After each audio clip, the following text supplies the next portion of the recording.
I never thought I would count the days of my life. Before the shipwreck, time passed unnoticed. Weeks turned into months, months into years. Now, every sunrise has become a small victory, every sunset a blessing. My name is Marina Solovyeva. I am 32 years old, and I survived a disaster that should have killed me.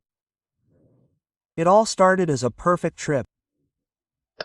I took a creative break after 10 years of working in an architectural firm. Constant stress, deadlines and corporate intrigues had sucked all the juices out of me. I needed to reboot, find new inspiration. And what could be better than a 2-week cruise around the islands of the Indian Ocean on a small yacht? At least, that's what I thought. The yacht was called Aventura. A 20-meter vessel with a crew of 5 and only 7 passengers, including me. Captain Ernest, an experienced sailor with a gray beard and skin hardened by salty winds. First mate Lucas, a silent man in his 40s. Kokomira, a woman from Mauritius with an incredible talent for turning simple ingredients into culinary masterpieces. And 2 deckhands, Jay and Thomas, tan guys for whom the sea was a second home. Among the passengers, besides me, were a married couple from Germany, Ulrich and Greta, both in their 50s, a newlywed couple from Australia, Oliver and Chloe, and Sebastian, a French freelance photographer who documents marine life for geographical magazines. The first 5 days were an absolute idyll. We visited 2 small islands with white beaches, dived among coral reefs, watched dolphins that accompanied our yacht, and enjoyed the sunsets with a glass of wine on deck. On the 6th day, the weather began to change. Captain Ernest began to frown, looking at the barometers of the sky. He said that we needed to change course and go around the approaching storm. No one was worried. We trusted his experience. That night I couldn't fall asleep for a long time, listening to the increasing wind and the creaking of the yacht's hull. The morning of the 7th day greeted us with a gray sky and waves that grew higher with each passing hour. The captain forbade us to go on deck and ordered everyone to stay in their cabins. I sat on my bunk, trying to read a book, but the lines blurred before my eyes. The yacht was tossing so hard that staying in place became a real challenge. By midday, real hell broke loose. Waves as high as a 3-story building crashed onto the Aventura. The wind howled like 1,000 demons. Through the porthole, I saw only a gray shroud of rain and foam. Suddenly there was a deafening crash, and the yacht heeled sharply. I heard the screams of the crew and the sound of a siren. The door of my cabin swung open, and Lucas appeared with a life jacket in his hands. "Put it on quickly," he shouted over the noise of the storm. "We've got a hole. We need to evacuate." Quote. My fingers trembled as I buttoned the vest. Only one thought was spinning in my head. This can't be happening, because it's really happening. Lucas literally dragged me out into the corridor, where other passengers were already gathering. Greta was crying. Sebastian was as white as a sheet. Chloe was clinging to Oliver's hand, as if her life depended on it. To the lifeboats, the captain commanded. "Stay together." We struggled along the rooted deck, clinging to anything that came to hand. The water was already flooding the lower part of the yacht, and the Aventura was noticeably settling. I almost reached the lifeboat when the unexpected happened. A giant wave crashed onto the yacht from the side, washing away everything in its path. I felt myself being picked up and thrown into the icy water. The blow was so strong that all the air was knocked out of my lungs. Salt water gushed into my nose and mouth. I desperately struggled, trying to swim to the surface. When I finally managed to emerge and take a convulsive breath, the Aventura was no longer visible. The ocean was raging around me, and I was completely alone. The life jacket kept me afloat, but every wave threatened to drown me. I screamed, calling for help, but my voice was drowned in the roar. Elements. How long I spent like that, struggling with the waves, is hard to say. Maybe hours, maybe an eternity. Gradually the storm began to subside, but along with it my strength was fading. My arms and legs were drenched with cold. My throat was sore from the salty water. My consciousness was starting to get cloudy. I remember how at some point I felt like I was being carried somewhere by the current. I no longer resisted, I just let the ocean decide my fate. The last thing I remember before losing consciousness was a strange sound, similar to the sound of the surf and the feeling that the water had become shallower. I came to from the scorching sun and a sharp pain in my whole body. Opening my eyes, I saw a blue sky without a single cloud. The storm was over. Trying to move, I groaned in pain. Every muscle, every joint protested against the movement. Turning my head, I saw sand, palm trees and green thickets. The shore. I somehow found myself on shore. Taking off my life jacket, I struggled to my feet. My head was spinning, my mouth was dry. Looking around, I realized that I was on the beach of a small island. No signs of civilization, no traces of other survivors. Back then, I didn't know that this patch of land in the middle of the ocean would become my home for the next 1,095 days. The first 24 hours on the island passed in a fog. I wandered along the beach, shouting, hoping to hear an answer, peering into the horizon in search of ships or boats. Nothing, just the endless ocean, indifferent to my fate. By the evening of the first day, the thirst became unbearable. My lips were cracked, my tongue was swollen. I realized that if I didn't find fresh water, I wouldn't live those days. This realization brought me out of my stupor. I had to act. I decided to walk around the island along the perimeter, hoping to find a stream or a spring. The beach was not very wide, about 15 meters from the waterline to the beginning of the vegetation. Beyond the strip of sand began thickets of palm trees, bushes and trees, the names of which I did not know. The sun mercilessly burned my skin. My clothes, denim shorts, a t-shirt and a light shirt dried on me, soaked in salt. Each step was difficult, my feet sank into the sand, but I kept going, understanding that I could not stop. After a few hours, I found my first success. Coconut palms with ripe fruits. It was not easy to take them. The trees were tall, with smooth trunks. After several unsuccessful attempts to climb up, I found several fallen coconuts on the ground. Breaking the hard shell turned out to be quite a task. I looked for sharper stones, hitting coconuts against stones until a crack finally formed. When the cool coconut water touched my lips, I almost cried with relief. Never in my life have I drunk anything tastier. Then I scraped out the pulp and ate it. Feeling my strength gradually return. Continuing on, I discovered that the island was much larger than it had seemed at first. It would be impossible to walk around it in one day. As the sun began to set, I realized that I needed to find a place to spend the night. Returning to the coconut palms, I collected several large leaves and built a primitive shelter between the trees, just to protect myself from the night dew. Fatigue took its toll, and despite all the fears and inconveniences, I fell into a deep sleep. I woke up from the cries of birds and bright sunlight. For a moment, I forgot where I was and reached for the phone, which usually lay next to the bed. Reality fell in an instant. No phone, no bed, no home. Just me and this island.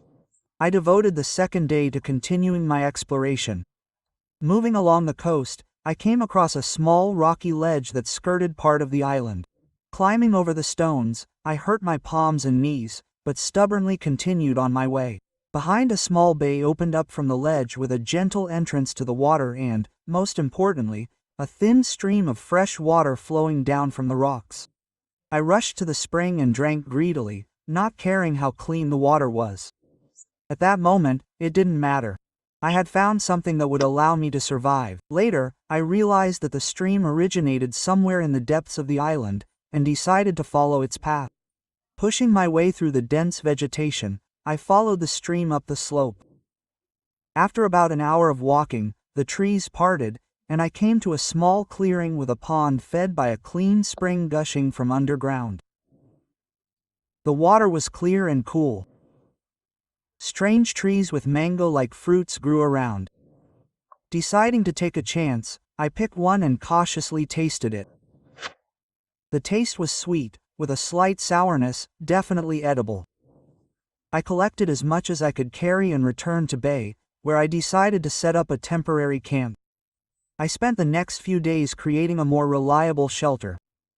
Using fallen branches and liana palm leaves, I built something resembling a hut. It provided protection from the sun and the light rain that fell on the fourth day. I also found several large shells, which I used to collect and store water. Food was the next problem. Coconuts and fruits did not provide all the necessary nutrients. I began to observe the birds, what they ate, where they found food. This way I discovered several more types of edible plants and berries.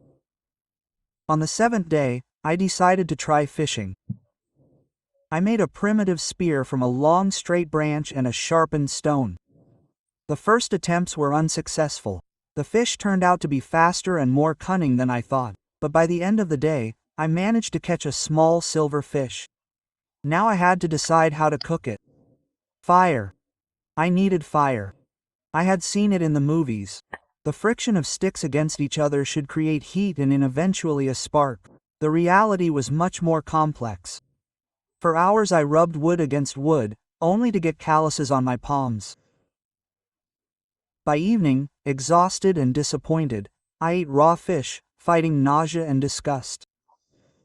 The next day I devoted myself to finding a solution to the fire problem. Wandering along the beach, I found washed up debris, parts of a yacht, pieces of plastic, scraps of fabric.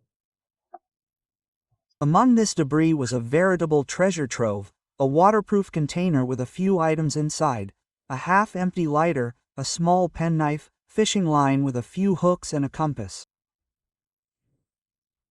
I clutched the finds to my chest and cried for the first time since the shipwreck. These were not just things, they were a connection to the human world, a reminder that I was not always alone on this island. And more importantly, I now had the tools to survive. That night I made my first fire.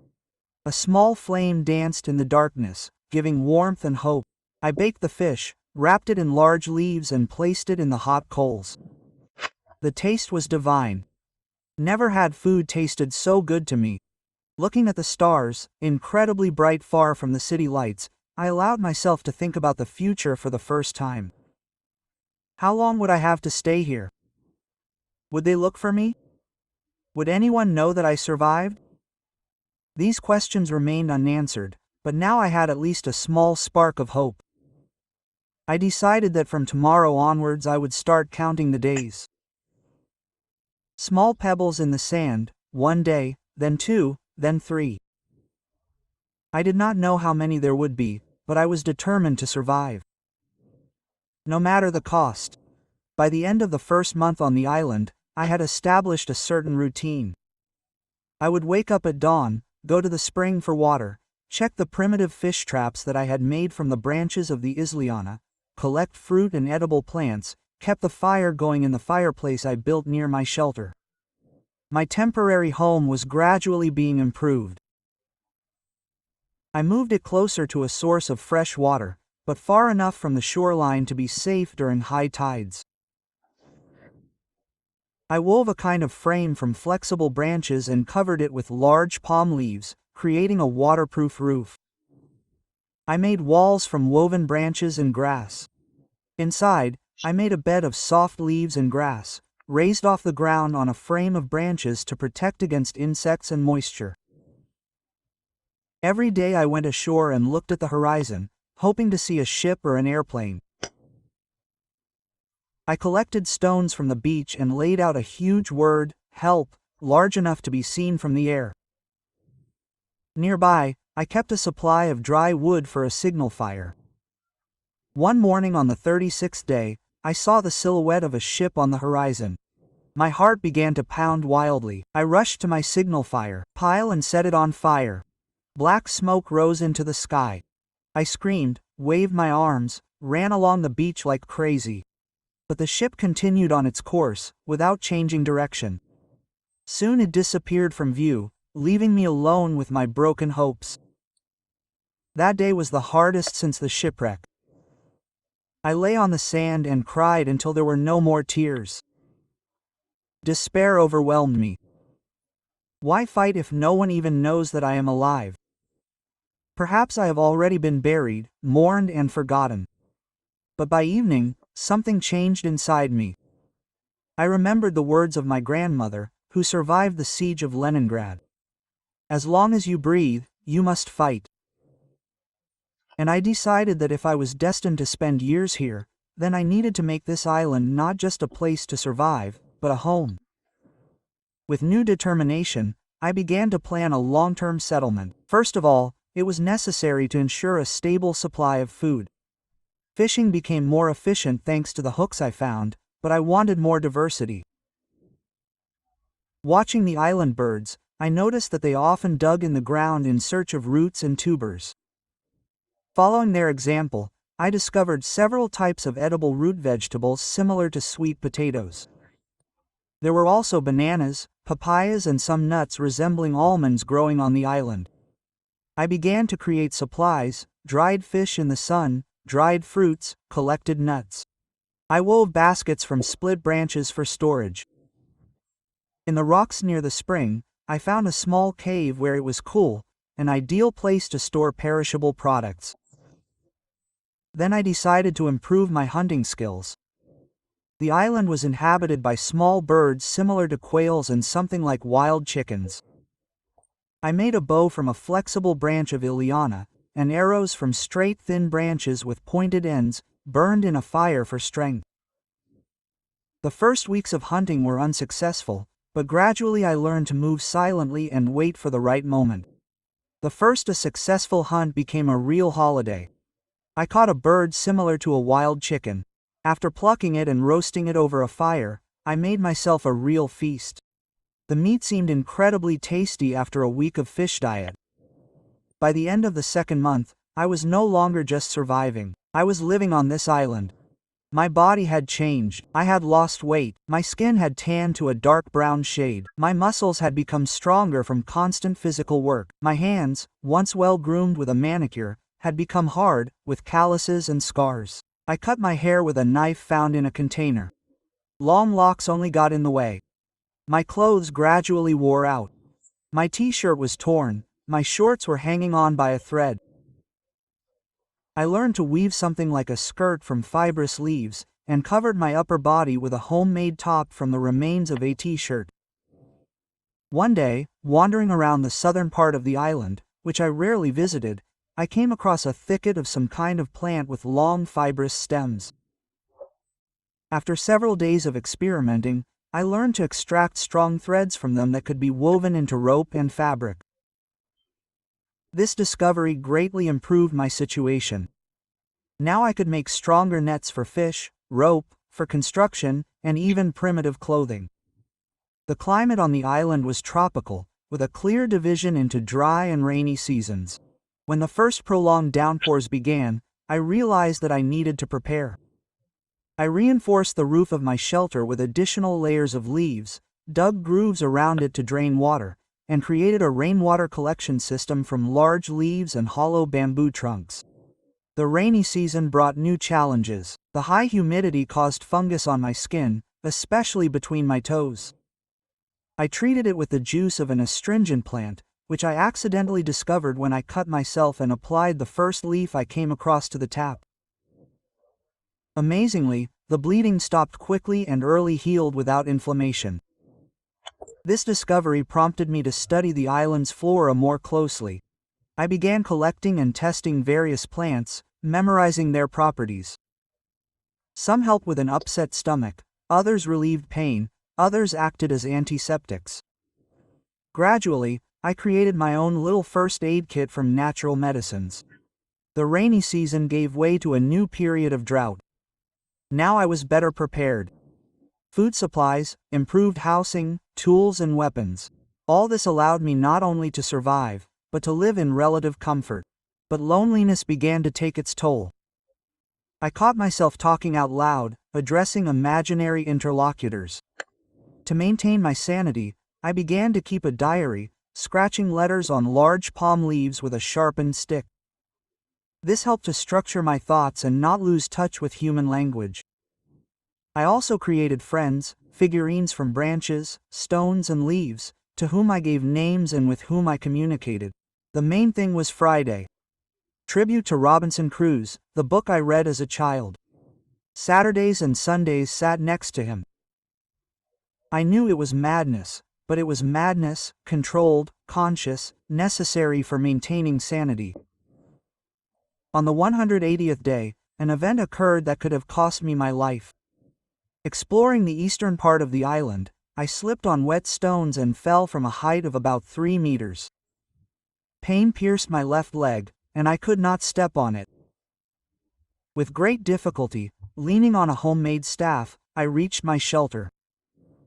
The leg was swollen and blue. It was probably a fracture or a severe bruise. I spent the next 2 weeks practically without moving, crawling out only for water and food from the nearest supplies. I applied cold compresses of leaves soaked in water to my leg and used pain-relieving plants that I had collected earlier.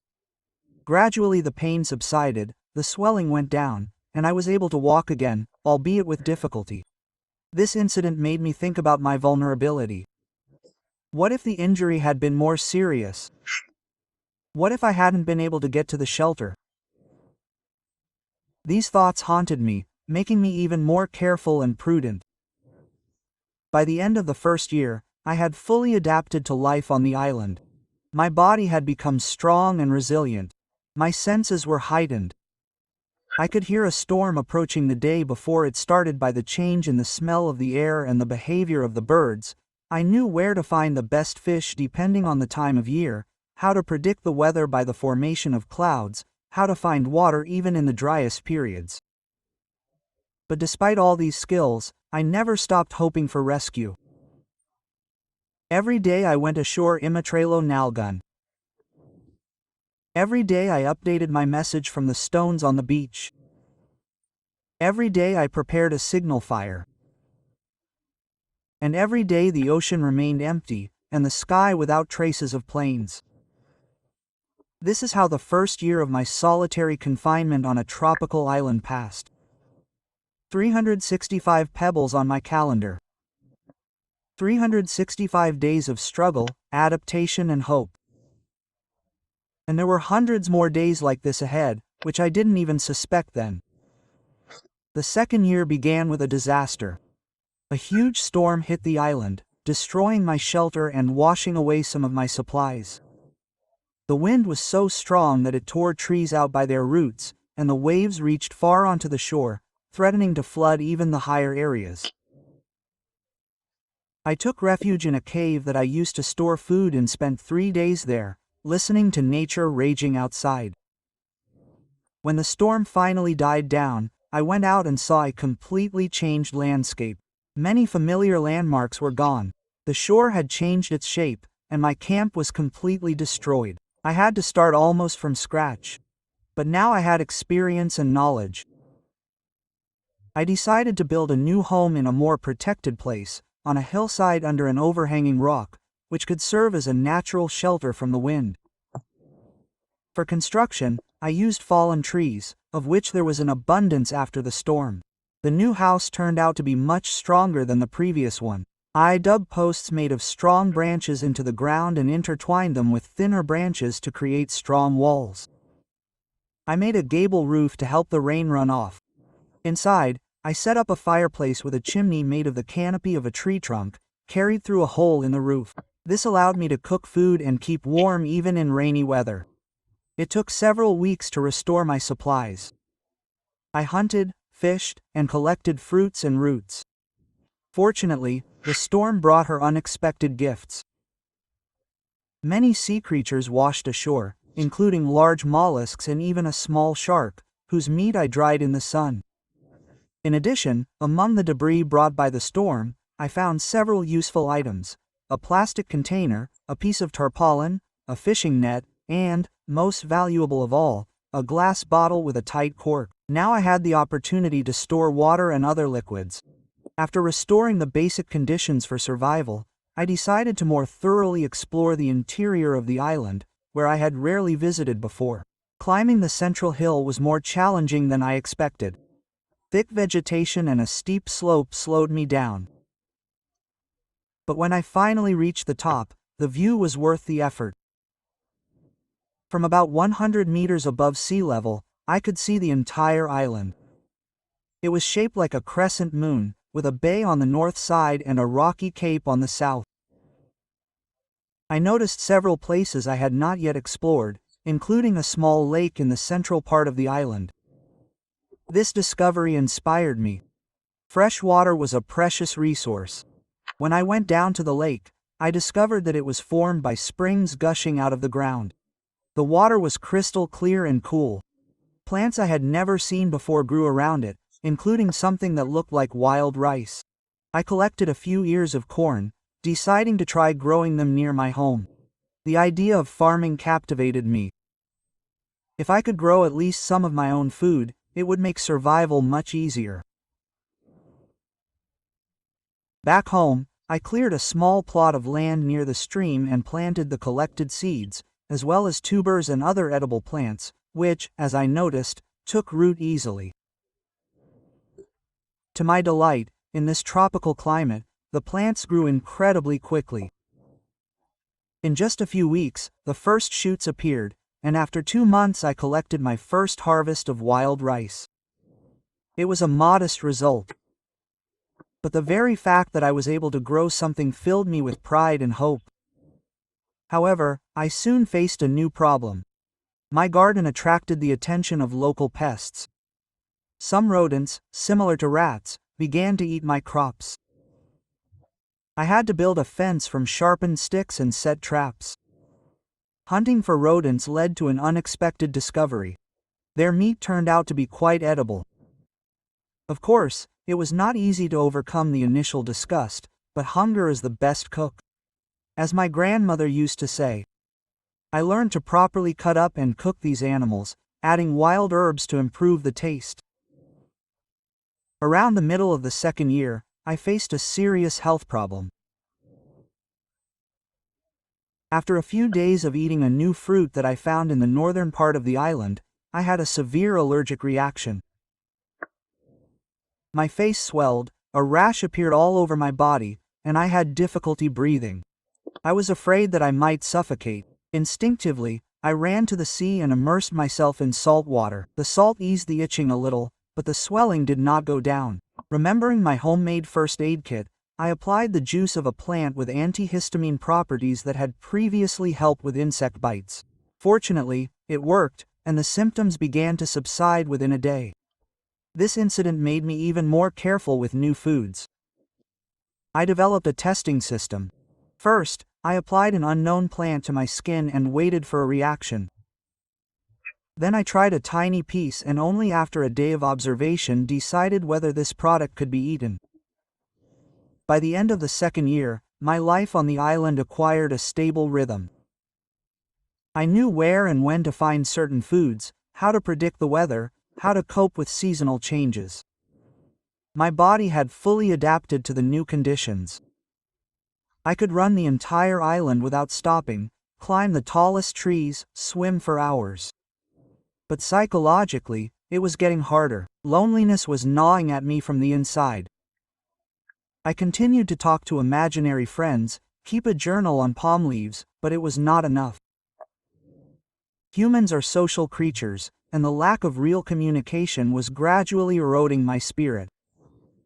To combat this, I created a routine for myself that included social activities. Every evening around the campfire, I would tell stories from my past life, as if I were sharing them with an audience. I sang songs I remembered, danced, recited poetry. This helped maintain a connection with human culture and prevented me from plunging into animal existence.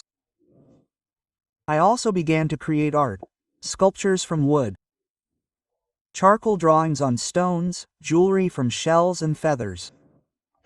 These creative activities gave an outlet for emotions and helped structure time. One day, wandering along the beach after a storm, I found something amazing, an old book in a waterproof plastic bag. It was a tattered copy of Hemingway's The Old Man and the Sea in English. I clutched the book to my chest like the greatest treasure. Now I had something I could read over and over again, immersing myself in a world of words and stories created by another person.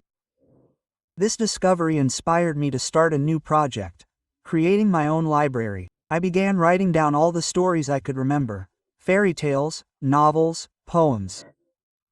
I scratched them on smooth pieces of bark, which I then dried and stored in a protected place in the cave. It was painstaking work, but it gave purpose and meaning to my days. By the beginning of my 3rd year, I had mastered the island.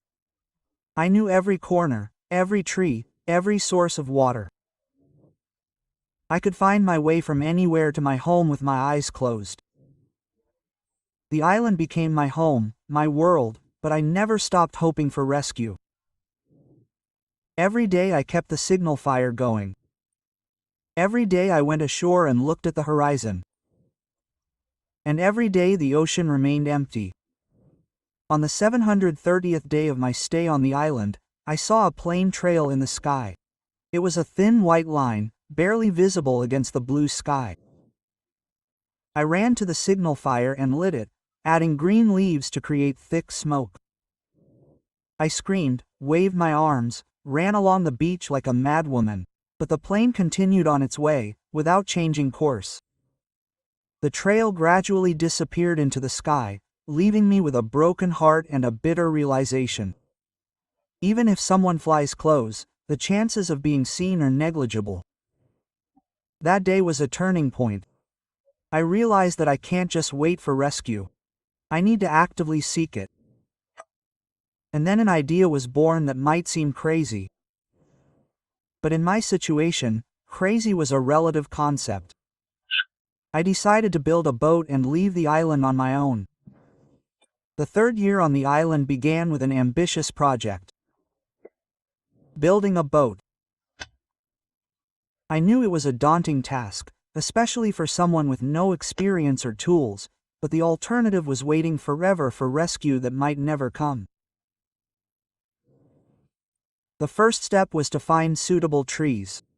I needed straight, strong trunks for the base of the boat. After several days of research, I selected several trees in the central part of the island. Cutting them down without an axe was nearly impossible, but I found a solution. Fire. I would light a small fire at the base of the tree, gradually burning the wood, and simultaneously chisel the charred parts with a sharpened stone. The process was incredibly slow and labor-intensive. It took several days to cut down one tree. Then I had to strip the trunk of branches and bark, which also took time and effort. After that, it was time to transport the heavy logs to the shore, where I planned to build the boat. To move the logs, I built a primitive sled from branches tied with vines. This made the task a little easier, but each log still had to be hauled with great difficulty, making frequent stops to rest. Once all the necessary materials were delivered to the site, the construction process began. I decided to make a catamaran, a structure of 2 parallel hulls connected by a platform. Such a boat had to be more stable than a single canoe and less likely to capsize in the open sea. To create the hulls, I hollowed out the logs from the inside, using fire and sharp stones. It was incredibly painstaking work. Often I worked from dawn to dusk, stopping only to eat and drink. My hands were covered in calluses and cuts. My nails were broken, my skin was burned by the sun, but I did not give up.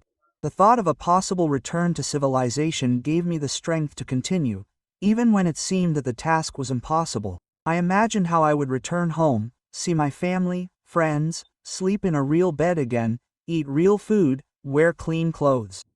In parallel with the construction of the boat, I continued to take care of my survival. I tended to the vegetable garden, hunted, fished, and gathered fruits and nuts. I could not afford to focus only on the boat. That would have meant starvation and exhaustion.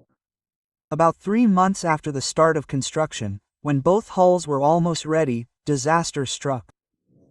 Heavy rain, which lasted for several days, caused a landslide on the slope where I stored the logs. One of the hulls, which I had not yet properly secured, was washed out to sea and disappeared in the waves. It was a terrible blow. Months of hard work were in vain. I sat on the shore in the pouring rain and cried from helplessness and disappointment. At that moment, I wanted to give up, to simply exist day after day, without hope of salvation. But after a few days of apathy, I forced myself to return to work. I started again, now choosing the place for construction more carefully and securing the materials better. The experience of the first failure helped to avoid many mistakes. I made the second hull narrower and lighter, to make it easier to transport and maneuver. To connect the two hulls, I used strong beams secured with a dense network of vines and fibers. On this platform, I built a small shelter from the sun and rain, as well as a place to store supplies of water and food. To steer the boat, I made an oar with a wide blade and a long stick that could be used as a pole in shallow water. I also made a primitive sail from woven fibrous leaves stretched over a frame of flexible branches. The construction took almost half a year. Every day I worked until exhaustion, often falling asleep right next to the unfinished boat. My hands were so rough that I barely felt the pain of cuts and abrasions. My body became sinewy and strong, without an ounce of excess fat. Finally, the boat was ready. I called it hope. I scratched this word on the side with a sharpened stone. Now it was time to prepare for the journey. I began to gather supplies. I dried fish and meat, collected fruits that could be stored for a long time, filled all available containers with water, including hollow bamboo trunks and coconut shells. I also made several wicker containers soaked in tree resin to make them waterproof. For navigation, I had only a compass found after a shipwreck. I did not know exactly where my island was, but I remembered that the cruise was somewhere between the Maldives and the Seychelles. If I kept to the west, sooner or later I should reach the African coast or meet a ship. A few days before the planned departure, I discovered a problem. The boat was leaking. Despite all my efforts to seal the cracks with resin and fibers, water was leaking into the hulls. I had to pull the boat ashore and retreat all the joints, and then let the resin dry well in the sun. Finally, on the 890th day of my stay on the island, I was ready to set off. I chose a day with clear weather and a calm sea. The day before, I walked around the island for the last time, saying goodbye to places that had become familiar and almost native to me. Early in the morning, when the first rays of the sun had just touched the water, I pushed the boat into the sea and climbed onto the platform. Using the pole, I pushed off the bottom and directed Nadezhda into the open ocean. The shore slowly receded, and with it 3 years of my life, 3 years of struggle, loneliness, and survival. The first day at sea passed relatively calmly. The wind was favorable, and the sail caught it well. I kept a westerly course, constantly checking the compass. By evening, the island disappeared from view, and there was only the endless ocean around. It was both frightening and inspiring. I was finally moving toward civilization, but at the same time I was completely alone in a huge expanse of water. The night on the water was colder than I expected. Despite the tropical climate, the ocean breeze was chilling. I wrapped myself in the woven mats I had brought with me and tried to sleep, but I was worried. What if a storm came? What if the boat fell apart? What if I was floating to nowhere? The second day brought a new challenge. The wind picked up and the sea became rough. Waves washed over the platform, flooding the supplies. I desperately bailed out the water from the hulls using half a coconut shell. By midday the situation had stabilized, but I realized that my boat was not as reliable as I would have liked.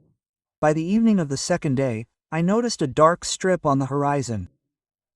At first I thought it was a cloud, but as I got closer, I realized it was Earth, another island. Joy turned to disappointment. I had simply sailed to another uninhabited piece of land. Nevertheless, I decided to moor and rest. This island turned out to be smaller than mine, with more sparse vegetation and no visible sources of fresh water. I decided not to linger, and at dawn on the third day I set off again. The third day at sea was the hardest. The wind died down, and I had to row with an oar, which quickly drained my strength. The sun mercilessly burned my skin, the water reserves melted before my eyes. By evening, I was so exhausted that I could barely move. And then a miracle happened. At sunset, I saw the silhouette of a ship on the horizon. At first, I did not believe my eyes.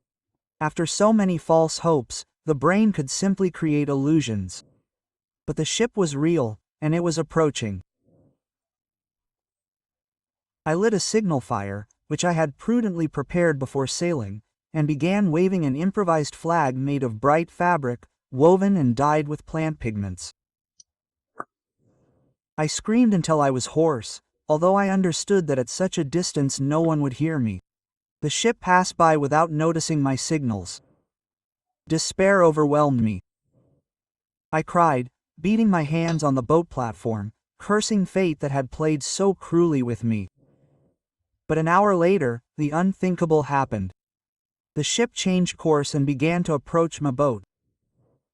They noticed me. Perhaps someone saw my light through binoculars, or the radar detected my boat. It doesn't matter how, the main thing is that they were heading towards me. It was a merchant ship under the Panamanian flag, sailing from India to South Africa. The crew was shocked to find a woman on a makeshift boat in the middle of the Indian Ocean. They took me on board, gave me water, food, clothes. The captain, an elderly Filipino named Roman, spoke broken English, but we were able to understand each other. I told my story, showed my homemade diary on palm leaves. At first, they looked at me with disbelief. The story seemed unbelievable. But my physical condition, knowledge of survival in the wild, and details of the shipwreck convinced them. The ship set course for the nearest port of Mombovakinia. The captain radioed the authorities, reporting the survivor. The news spread quickly, and by the time we arrived at the port, we were met by journalists, doctors, and representatives of the consulate. The following weeks passed in a blur. Hospitals, tests, interrogations, interviews. My story became a sensation. A woman who survived 3 years on an uninhabited island and built a boat to save herself. This only happens in movies. Little by little, the details of the disaster came to light. Aventura really did sink during a storm, and everyone except me died. The search operation lasted 2 weeks, but yielded no results. I was officially declared dead. The family even held a funeral with an empty coffin. Returning home was emotional to the limit.